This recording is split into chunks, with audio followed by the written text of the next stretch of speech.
Hello and welcome to the Grow Landscapers 10-minute business tip series, a show that gives you bite-sized nuggets of wisdom in just 10 minutes. I'm Nick Ruddle and today's amazing guest is Alistair Bayford from Frost Landscapes. Welcome back to the show, Alistair. How are you doing? Thanks, Nick. Very well, thank you. Excited to be back again to perhaps share a few tips in a very consolidated way. Very good, very good. Well, so good we asked you back for a second one. So obviously now with frosts, not with Yep. mailing. It'd be interesting to hear what you have to say today. So as you know, I'm going to put the timer on. Yep. So without further ado, what is your first tip? First tip is building strong relationships.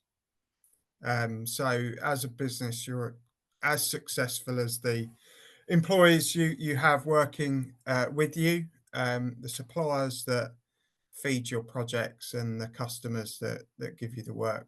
I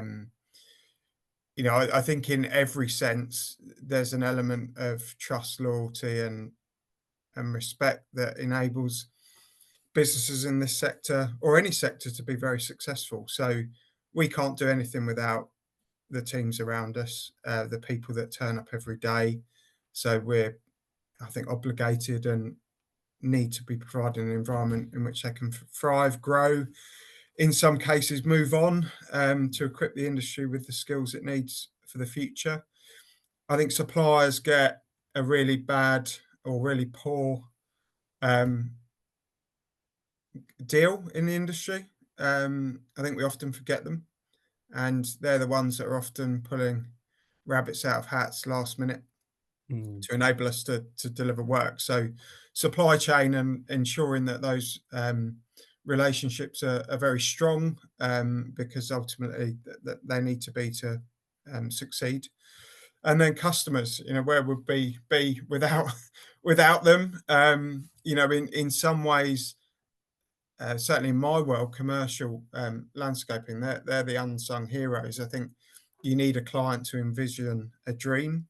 mm, We're fortunate that our works often sell buildings, sell floors on commercial buildings for tenants. So we're in a great position to be able to service that. But without those customers, we haven't got we haven't got the work to deliver. So brilliant. yeah, I think without the people, whether it's great people working for you or with you, without great clients and having respect for those, you can't take them for granted. Then yeah, no. I think great people want to work for great companies, and it's all about relationships. It's all dealing with Yes, humans, aren't you? Really. So whether yeah, they're absolutely. customers, employees, or suppliers, great relationships just makes everything work a little bit better, doesn't it? Yeah, absolutely. Excellent. Very good. Very good. So number two of your tips, which is I think it's one of those things that we probably talk about a bit. So embracing innovation is one of the things that I think as a business owner we need to be looking at, and certainly accelerating.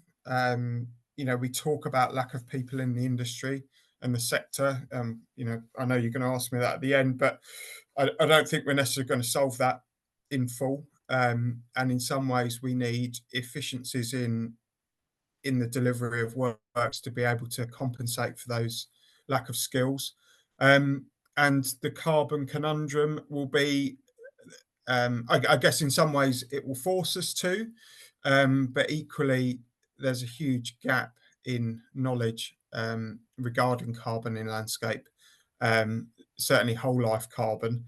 And in order to get there, we really do need to utilize tech to assist us with solving those problems. So whether that's delivering certain types of work, looking at different fuels to fuel our plant and equipment, different materials to make construction more efficient or more environmentally friendly, and just simple business operations. So when we look at all of the time expended in roles doing tasks that could be delivered via automation or via the use of tech or AI, we need to be catching up and embracing it and using that for the benefit of our businesses.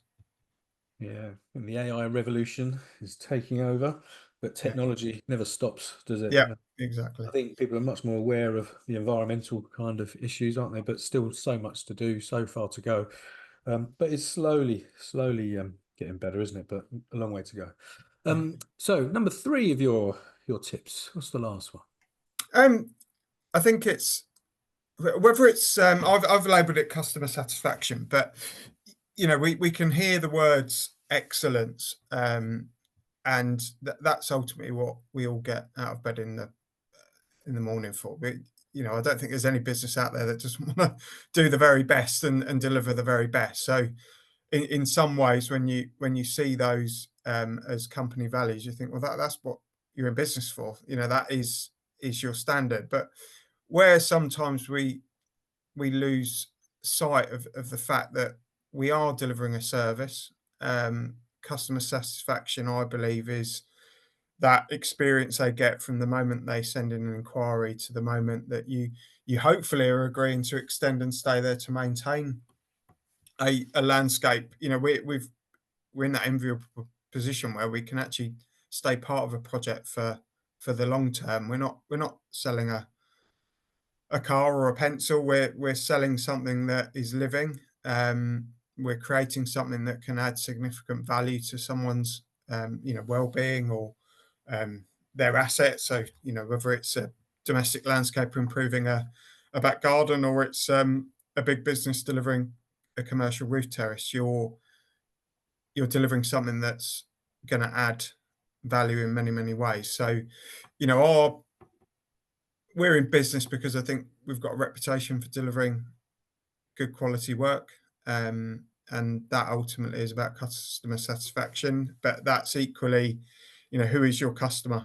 Is it a private individual, or is it members of the public that use a piece of public realm once the project's finished? So you've got to strive to continually look at improving your service and what you're delivering for the benefit of those people that are using your products at the end. Yeah, I think the key word there is experience, isn't it? So it's not just having a brilliant experience for the customer along the way, the communication, the meetings, the project management, so that it's a seamless, less stress.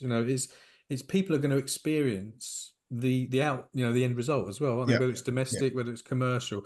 So the whole thing is about, a good feeling, isn't it? People just think, oh, you know what, that was brilliant. We worked with Frost, and from start to finish, it was a joy. The experience yeah. was lovely, the communication was nice, the people are nice, and then you end up with a brilliant project that people can, benefit and enjoy for years to come. And it's all about that Absolutely. I experience. think I've used this phrase in the past, but in the commercial world, you're obviously surrounded by people that maybe understand that process. So I think businesses that are delivering for Mr. and Mrs. Jones, they do have much more to do when it comes to managing expectations. That Mm.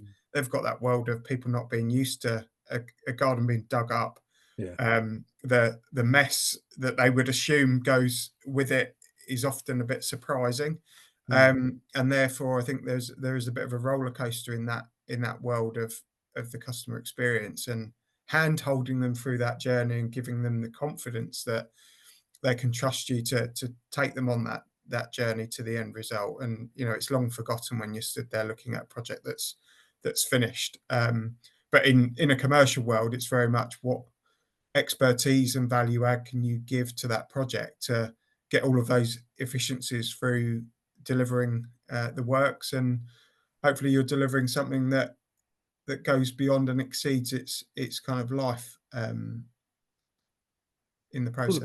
it's all about the trust, isn't it? I think you're right. It's about getting their trust, making it a good experience, so they trust you to get Yeah, on with delivering a great job in the right yeah, way. Especially on a domestic side, I think so much emotion on the domestic kind of landscaping, but equally is as important on the commercial yeah, side as well. Even though you absolutely. don't quite have that emotional connection, Yeah. you still got to be trusted to do a bloody good job, haven't you? Yes, you Um, have. Yeah. Brilliant, love those. So I don't think we've had too many of those on the other episodes that we've had. So always nice to see different perspectives. So, yeah, the two last questions to ask you. First one, as you alluded to earlier, how do we get more people to come into the landscape industry? And I've ebbed and flowed on this subject throughout my career. I've sat in many rooms talking about the skills gap. ultimately skills can be learned, they can be taught, they can be given through, just experience. So the longer you're on the job, the more you learn. I think we're a very confused industry.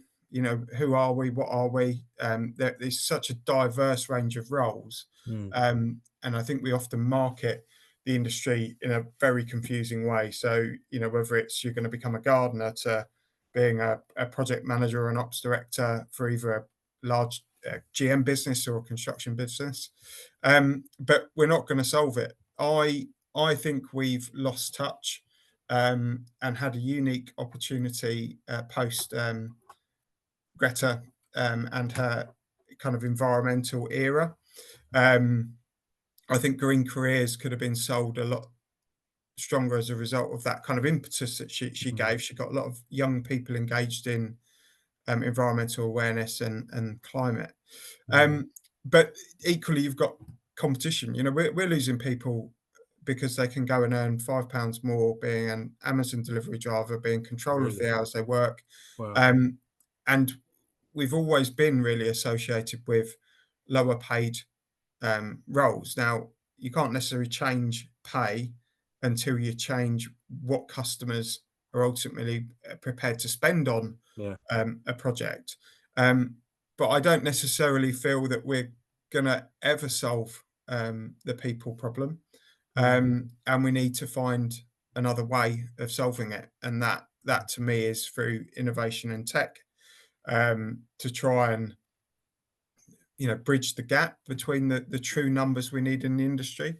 mm, But equally, where we can and where we can make it more attractive, actually agree what our value proposition is. mm. You can't attract people in without them really knowing um, what value they're going to get out of the career, whether that's career development, whether it's their progression to senior roles, or whether it's just simply that they get the remuneration and benefits that are comparable with other sectors and industries. Yeah, that's the bottom line, really. It's like what needs to happen is like all the main sort of players in the industry need to sort of get themselves in a room for a day and just bash out loads of Yeah, ideas, really. yeah. Because everyone's got great ideas, and I've asked the same question on this podcast, and there's some brilliant ideas, but the trouble is everyone's so busy and all in their own worlds. At Oh, some point, absolutely. it'd be But good to you've get got that together and brainstorm it. you've got that huge from big private equity backed businesses to sole traders to employee ownership and everything in between. But then you've got this massive pool of people that are self-employed, Yeah, and they're doing very small rounds. They're probably turning over less than 100,000, and it really is so diverse. yeah, You don't quite know where you're going to end up unless you've got a very definitive. I want to progress to be a landscape architect, or I want to be a garden designer, or I want to go and work for a GM business and progress up from an operative to leading teams. And everyone's got different aspirations, but yeah.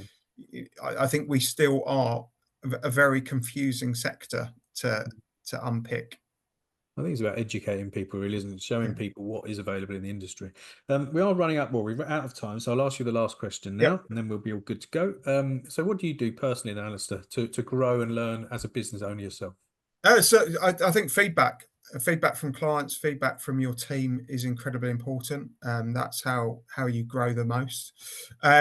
But I also find that our role is to surround ourselves with good people, Yeah, with strong teams that we learn from them. Of course, you kind of network and ultimately you try and stay ahead of the curve, and that's by reading, by accessing events, conferences, and so forth. But don't be shy of embracing challenges. You learn from stretching yourself, and importantly, you learn from taking educated and informed risks. So that's how I grow. That's how I've grown in the past, and how I'll continue to grow. yeah, brilliant. I think that's a really nice one to leave it on because, if you're not challenging yourself, you're not pushing yourself, you're not doing enough, you're not learning, you're not getting out of your comfort zone, you're not moving Yeah, forward to developing yeah, as a person. So, if you're feeling a little bit, a bit scary, but also a bit excited at the same time. You know, they're good emotions to Absolutely. have. Absolutely. Excellent. Well, thanks for coming on again, Alistair. As always, brilliant. Really appreciate your time, and I'm sure people get a lot of great value and lots of good insights they can put into practice and start pondering on. So, thanks for your time, and I'll catch up My with you. pleasure. Thanks All very right. much, Nick. Brilliant. Yeah. Cheers, Alistair. Cheers. Bye-bye. Bye.